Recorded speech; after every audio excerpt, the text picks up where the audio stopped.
Jésus, avant sa résurrection, là, quand il est à Israël, là, sur l'état, il est à Jérusalem, il est limité à Jérusalem. Mais après sa résurrection, étant nouveau-né d'entre les morts, là, le gars traverse le mur maintenant. Maintenant, il a une forme glorifiée. Il a une forme glorifiée. Si tu découvres ce Jésus, wow, si tu découvres ce Jésus-là, tu deviens un poids dans le monde spirituel. L'apôtre Jean, allez lire dans Apocalypse. La Bible dit, il mettait sa tête quoi dans le sein de Jésus. Mais il dit, quand il a vu Jésus là, dans l'aspect là, il dit, quand je le vis, je tombais comme mort. Et là, Jésus, et tu ne peux pas croiser ce Jésus à être comme tu es. Le Jésus qui est né d'entre les morts, il est ressuscité, il a échappé à la filiation là. Il est maintenant venu, c'est lui qui est Christ qui vient habiter en toi. Et pourquoi Romains 6, le verset 9, il dit quoi? Sachant que Christ ressuscité des morts ne meurt plus. Il ne meurt plus. Ce Christ ne meurt plus. La mort n'a plus de pouvoir sur Christ. Et le Christ là habite en toi. Vous voyez ce que la croix vous a donné? Vous voyez ce que Jésus a fait pour voir la croix? Si tu as cette révélation, tu comprends ce que je dis là. Tu ne vas plus prendre ta vie à la légère. Tu dois maintenant prendre ta vie au sérieux. Parce que tu es devenu quelqu'un de spirituel. Il dit, ce qui est né de la chair est chair. Ce qui est né de l'esprit est esprit. Mais combien de chrétiens, à cause de l'ignorance, ils vivent comme des gens qui ne connaissent pas Dieu. La vie chrétienne, ce n'est pas une vie de religiosité. C'est comprendre ce que Christ a fait à la croix. Quand tu comprends ça là, regardez le verset 48, 1 Corinthiens 15, 48, 49. Tel est le terrestre, tels sont les terrestres. Tous ceux qui descendent d'Adam et qui ne connaissent pas Jésus là, ils vivent une vie qui ne peuvent pas abandonner le péché. Impossible, ils ne peuvent pas. Mais il dit maintenant, tel est le céleste, tels sont aussi les célestes. Pour terminer, et de même que nous avons porté l'image du terrestre, nous porterons aussi l'image du céleste. Que le Seigneur vous bénisse, Jésus-Christ. Et attention, j'ai clôturé le message alors que le message n'est pas fini. Le Seigneur me met à cœur ceci. Maintenant que tu as compris ça, maintenant que tu as cette révélation-là, il est impératif pour toi de marcher selon le Saint-Esprit. Le Saint-Esprit est venu habiter en toi pour te conduire, pour manifester maintenant la vie de Christ. Ce que tu viens d'écouter en ce laps de temps-là, c'est la base pour te solidifier, pour te rendre ferme dans la vie chrétienne.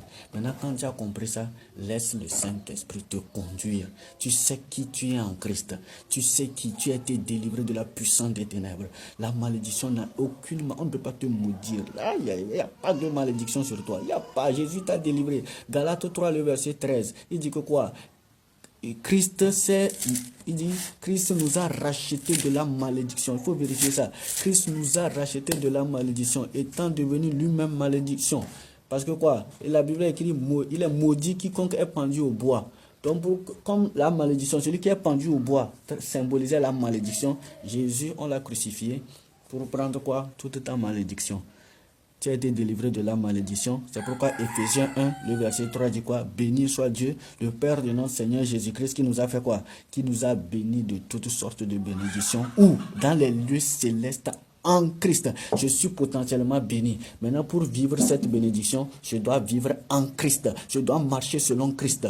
C'est pourquoi, si quelqu'un se détourne de ce message-là, il fait autre chose là, il va se perdre. C'est le message de la croix. C'est le principal message du salut, ça. Quand tu comprends ça, tu es libre. Tu es libre, mon ami.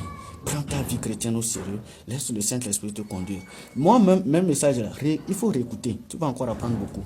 Amen. Jésus. 1 Pierre chapitre 2, le verset 24. Il dit, lui qui a porté lui-même nos péchés en son corps sur le bois, afin que, morts au péché, nous vivions pour la justice. Lui par les maîtrissures duquel vous avez été guéris. Vous avez été guéris. Autre aspect de l'œuvre de Christ à la croix. À la croix, là, toutes mes maladies, là, Jésus m'a déjà guéri. Tu as accepté qu'à la croix, Jésus a pris ton péché, non? Accepte aussi qu'à la croix, il a pris ta maladie. Écoutez, voici un homme. Voici sa maladie. Tout péché, la maladie est liée au péché. On dit à la croix, Jésus a ôté le péché. Automatiquement, Jésus enlève quoi? Sa maladie. C'est par la foi. Maintenant, tout c'est dans l'esprit. La guérison, tout est obtenu, c'est dans mon esprit régénéré. Tout est dans mon esprit. Maintenant, je crois. Je crois, par la foi, j'avance. Tu comprends?